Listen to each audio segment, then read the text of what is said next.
My girlfriend posted, "Real men aren't threatened by their partner's ex." I responded by doing something so bold her ex never came around again. The messages on her phone were proof enough. I, 29M, discovered something that changed everything about my relationship when I saw that Instagram post from my girlfriend. She'd shared one of those relationship advice memes that said, "Real men aren't threatened by their partner's ex," with 3 heart emojis. The timing felt deliberate. Her ex had been texting her constantly for the past month, and every time I brought it up, she'd roll her eyes and tell me I was being insecure. She'd wave her phone dismissively and say he was just being friendly, that they had history together, and that I needed to trust her more. But something about that post made my stomach turn. It felt like she was calling me out publicly, painting me as the jealous boyfriend who couldn't handle her having male friends. The comments from her girlfriends didn't help either. Dozens of fire emojis and "yes, queen" responses that made me feel like I was the villain in some story I didn't even know I was part of. That evening, she was in the shower when her phone buzzed on the nightstand.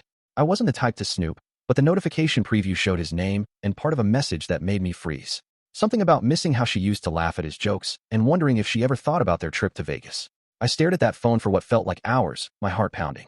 When she came out wrapped in her towel, humming some song, I asked her about the message. She snatched the phone quickly and said it was nothing, just him being nostalgic about old times. She reminded me that blocking him would be cruel since they shared the same friend group, and that I should appreciate how transparent she was being about their communication. The next morning, I made a decision that would either save our relationship or end it completely. I invited him out for drinks. She nearly choked on her coffee when I told her. She asked me why I would want to do that, and I explained that if he was going to be a permanent fixture in her life, I should probably get to know him better. I said that maybe she was right. Maybe I was being too insecure, and the mature thing would be to face this head on. She looked uncomfortable for the first time in weeks. She said she wasn't sure it was a good idea, that it might be awkward, but I insisted. I told her that if there was really nothing going on, then what was the harm? 2 days later, I found myself sitting across from him at a sports bar downtown. He was exactly what I'd expected: tall, well-dressed, the kind of guy who probably peaked in college but still thought he was God's gift to women.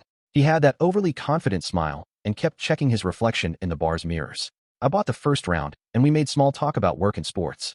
He seemed surprised that I'd reached out, and I could tell he was trying to figure out my angle. After the second beer, I decided to cut to the chase. I told him I knew about the messages.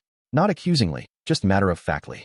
I said I understood that they had history together, and I wasn't trying to come between old friends, but that some of the things he was saying made me uncomfortable. His reaction told me everything I needed to know. His face went red, and he started stumbling over his words, claiming it was all innocent, and that he was just being supportive during a tough time in her life. He kept emphasizing that nothing physical had happened between them since we'd been together. The fact that he felt the need to specify physical was interesting. I leaned back in my chair and smiled. I told him I believed him, and that I wasn't there to start a fight. Instead, I had a proposition. I pulled out my phone and showed him screenshots I'd taken of his messages to her over the past month. Not just the recent ones, but all of them. The late-night texts about missing her, the comments about how I probably didn't appreciate her the way he did, the subtle suggestions that they should meet up when I was out of town for work. His face went pale as I scrolled through them. I explained that I'd been documenting everything, not because I was planning to confront her, but because I wanted to be thorough about understanding the situation. Then I showed him something else, screenshots of her responses. This was the part that had hurt the most when I discovered it. She wasn't just politely deflecting his advances. She was encouraging them, complaining about our relationship, sharing details about our fights, even mentioning that she sometimes wondered what would have happened if they hadn't broken up. He looked sick. I could tell he was realizing that she'd been playing both of us. I leaned forward and made my offer. I told him I had a plan that would expose her behavior to everyone, including their mutual friends who thought she was so transparent and trustworthy. But first, I needed his help. The plan was simple but effective. I asked him to text her that evening and suggest they meet up for coffee to clear the air about our conversation. I predicted she'd agree immediately, probably while lying to me about where she was going. He hesitated, asking what I was planning to do with that information. I explained that I wasn't going to hurt her or embarrass her publicly. I just wanted her to face the consequences of her choices in a way that would make her think twice about treating people like this in the future. 3 hours later, my phone buzzed with a text from her. She said she was going to grab dinner with her sister and would be home late. At the same time, he texted me a screenshot of their conversation where she'd agreed to meet him at a coffee shop across town. I thanked him and told him he could back out now if he wanted. Surprisingly, he said he wanted to see this through. Apparently, discovering that she'd been manipulating both of us had pissed him off too. The next evening, I followed her to the coffee shop but stayed in my car across the street. I watched through the window as they sat at a corner table, her body language animated and flirtatious in a way I hadn't seen her act around me in months. I waited exactly 30 minutes before walking in. The look on her face when she saw me was worth everything I'd gone through. Pure panic mixed with guilt and anger. She immediately started talking fast, explaining that she'd run into him by coincidence and they'd decided to catch up. I sat down at their table without being invited and calmly told her I knew she was lying. I explained that he had contacted me after our conversation at the bar, feeling guilty about what had been happening. I said he'd shown me their text conversations and wanted to come clean about everything. She turned to glare at him, but he just shrugged and said he was tired of being part of whatever game she was playing. I pulled out my phone and placed it on the table. I told her I had something to show her, a video I'd recorded of him explaining their entire text history, including her complaints about me and her admissions that she still had feelings for him. She reached for my phone, but I pulled it back. I explained that the video was already uploaded to a private cloud folder, and that I'd given access to 3 of our mutual friends with instructions to release it if anything happened to me, or if she tried to spin this situation to make me look bad. Her whole demeanor changed. The flirtatious girl from moments before was gone, replaced by someone cold and calculating. She asked what I wanted from her. I told her it was simple. I wanted her to post another Instagram story, this time with the truth. She needed to admit that she'd been emotionally cheating, that she'd been lying to everyone about the nature of her relationship with her ex, and that she'd manipulated both of us. She refused immediately, saying it would humiliate her and ruin her reputation.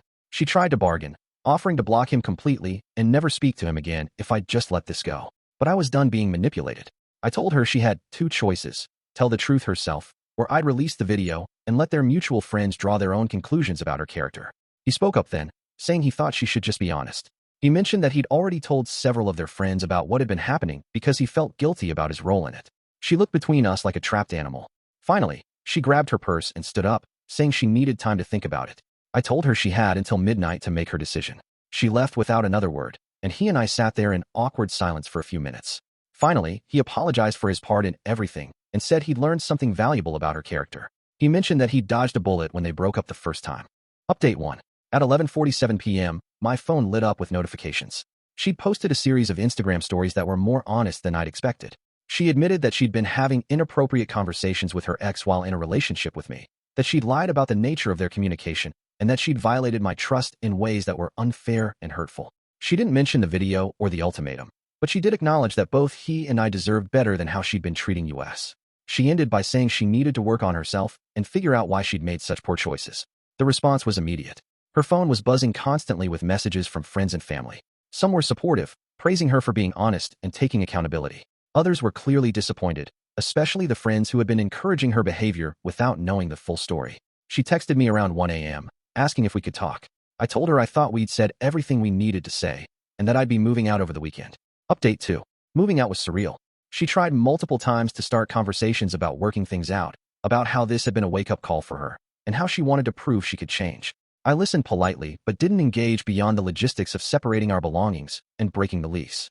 The most telling moment came when she found out that her ex had been telling their mutual friends the whole story from his perspective. She was furious that he'd betrayed her trust by being honest about their conversations.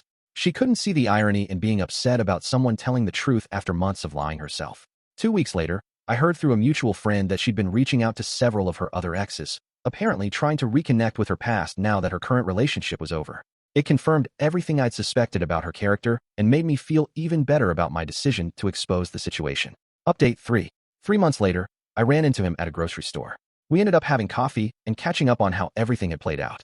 He told me that she'd tried to get back together with him about a month after our breakup, but he declined. He said that seeing how she'd treated me had shown him a side of her personality that he'd missed when they were together. He also mentioned that several of their mutual friends had thanked him for being honest about the situation. Apparently, she had a pattern of behavior that went back years, but no one had ever called her out on it before. The most satisfying part was learning that her Instagram post had actually helped some of their friends recognize similar patterns in their own relationships. A few people had reached out to him asking for advice about dealing with partners who were maintaining inappropriate relationships with exes. As for me, I felt lighter than I had in months. The relationship had been slowly draining my energy and self-confidence, and I hadn't fully realized it until it was over. The revenge hadn't been about hurting her. It had been about forcing accountability in a situation where I'd been gaslit and manipulated for months. Looking back, the boldest thing I did wasn't just confronting her ex or documenting her behavior. It was refusing to accept her version of reality and trusting my instincts about what was actually happening. Sometimes the most powerful response to manipulation isn't anger or dramatic gestures. It's simply insisting on the truth and refusing to be part of someone else's dishonest game. Her phone messages with him stopped permanently after that night at the coffee shop. Not because I demanded it, but because both of us had finally seen her clearly and decided we deserved better. The real victory wasn't that I'd gotten revenge. It was that I protected myself from further manipulation and helped someone else recognize toxic behavior patterns. 6 months later, I'm in a relationship with someone who doesn't need to post memes about real men because she shows respect through her actions rather than her social media captions. The difference in how it feels to be with someone trustworthy versus someone manipulative is night and day. The whole experience taught me that sometimes the kindest thing you can do for someone who's treating you badly is to stop enabling their behavior and force them to face the consequences of their choices. Whether they learn from it or not is up to them.